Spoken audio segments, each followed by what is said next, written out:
Μία κρίσιμη ευπάθεια ανακαλύφθηκε στο Lightspeed Cache, θέτοντας σε κίνδυνο πάνω από 6 εκατομμύρια ιστότοπους WordPress.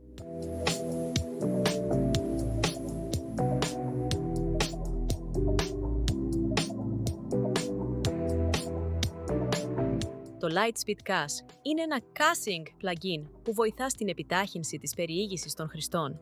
Ο ερευνητής Ραφί Μουχάμαντ της Patchstack ανακάλυψε την ευπάθεια στις 22 Αυγούστου 2024. Το κενό ασφαλείας μπορεί να επιτρέψει στους εισβολείς να πάρουν τον έλεγχο των ευάλωτων sites.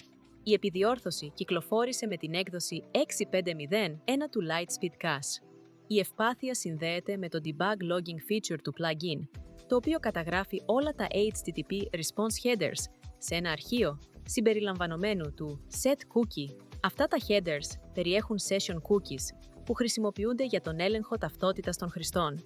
Ως αποτέλεσμα, εάν κάποιος τα κλέψει, μπορεί να μιμηθεί έναν διαχειριστή και να αναλάβει τον πλήρη έλεγχο του ιστότοπου. Για να εκμεταλλευτεί την ευπάθεια, ένας εισβολέας πρέπει να έχει πρόσβαση στο debug log file. Όταν δεν έχουν εφαρμοστεί περιορισμοί πρόσβασης σε αρχεία, η πρόσβαση μπορεί να γίνει απλά με την εισαγωγή της σωστής διεύθυνσης URL. Ο εισβολέας θα μπορεί να κλέψει μόνο τα session cookies των χρηστών που συνδέθηκαν στον ιστότοπο, ενώ ήταν ενεργό το debug feature. Ωστόσο, μπορούν να επηρεαστούν και login events από το παρελθόν, εάν τα αρχεία καταγραφής διατηρούνται επαόριστον.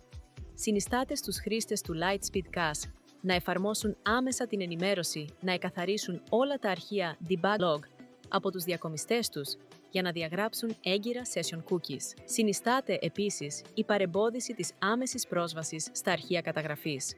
Το WordPress.org παρατήρησε ότι λίγο περισσότεροι από 375.000 χρήστες κατέβασαν το Lightspeed Cache όταν κυκλοφόρησε η διόρθωση.